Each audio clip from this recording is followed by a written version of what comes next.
qarax geystay khasaarooyin isugu jiray dhimasho iyo dhaawac ayaa maanta waxa uu ka dhacay magaalada Muqdisho. qaraxaasi ayaa lagu soo waramayaa inuu ku xirnaa baabuur kaasi oo dhibaatooyin badan halkaasi ka geystay. warkan waxaa ka soo dirtay magaalada Muqdisho Nimco Maxamed Bashiir. inta la og yahay 4 ruux ayaa ku geeriyootay 28 kalena way ku dhaawacmeen qarax ismiidaamin ah oo ka dhacay inta u dhaxaysa isgoysyada Soobe iyo Banaadir ee magaalada Muqdisho. qaraxan oo ka dhashay gaari laga soo buuxiyay waxyaabaha qarxa ayaa ku qarxay afaafka hore ee wasaaradda arrimaha dibadda kadib markii ay rasaas ku fureen ilaalada wasaaraddaasi sida ay sheegeen qaar ka mid ah dadkii ka agdhawaa goobta uu qaraxu ka dhacay, iyadoona dadkii ku dhaawacmay qaraxaasi loola cararay isbitaalada Madiina iyo Banaadir ee magaalada Muqdisho. madaxa hoggaanka laanta dambi baarista ahna afayeenka ciidanka booliska Soomaaliyeed Cabdullaahi Xasan Bariise oo saxaafadda kula hadlay gudaha isbitaalka Banaadir oo la geeyay inta badan dadkii ku dhaawacmay qaraxaasi ayaa ka warbixiyay qaabka uu qaraxu u dhacay iyo saameynta uu ku yeeshay dadkii goobta ka agdhawaa, isagoona ku eedeeyay qaraxaasi inay ka dambayso xarakada Al-Shabaab. baabuur nooca loo yaqaano gaaribka oo baabuurtan yararka ah oo laga soo buuxiyay waxyaabaha qarxa hase yeeshee nasiib wanaag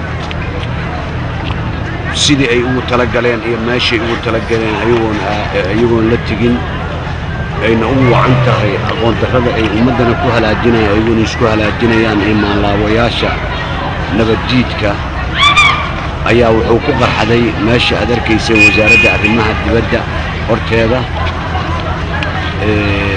ninkii watay waa gogo'ay waad arkaysiin ilbaha ninka buuran oo meesha wasaaradda horteeda yaalo ahaa.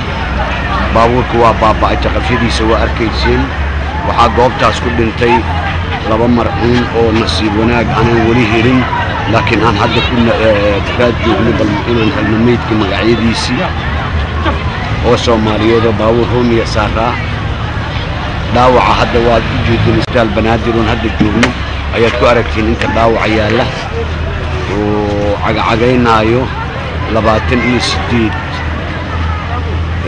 ilaa 2 dumar ah oo hadda gadaal laga keenay oo warbixinta nala ku siiyay in ciidamadii ammaanka ka shaqeynaya xabadahay hidayeen ay ku soo dhaawacmeen. ayagana si gooniyahan haddii alla mubaaritaan u samayn doonaa. intaas ayaan haynaa 30 qof ayaa ilaa hadda la haayaa.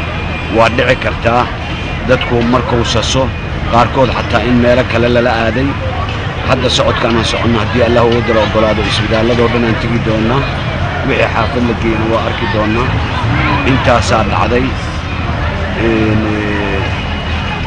waa u jeedaa hadda muxuu ahay shacabka Soomaaliyeed nimankan hadda gabalkoodii dhacay oo dalkii markaan laga suurinayo inay la soo jeesteen inay dhibaato ummadda dhibaateeyaan oo qarax iyo arxan la'aan inay hadda baryahan bilaabeen.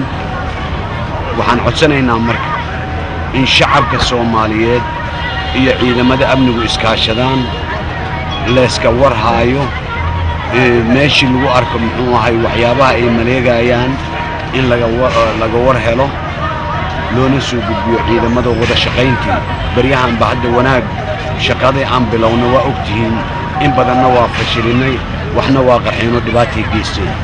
4 bishan ayay ahayd markii sidan oo kale xarakada Al-Shabaab ay qarax ugu la beegsatay wakaaladii hore ee harkaha iyo saamaha halkaas oo ay ku geeriyoodeen dad aad u fara badan oo arday u badan, iyadoo qaraxana uu maanta imaanayo xilli maanta ay magaalada Muqdisho soo gaareen wasiirro ka tirsan dowladda Kenya. Nimco Maxamed Bashiir, Somali Channel, isbitaalka Banaadir ee magaalada Muqdisho.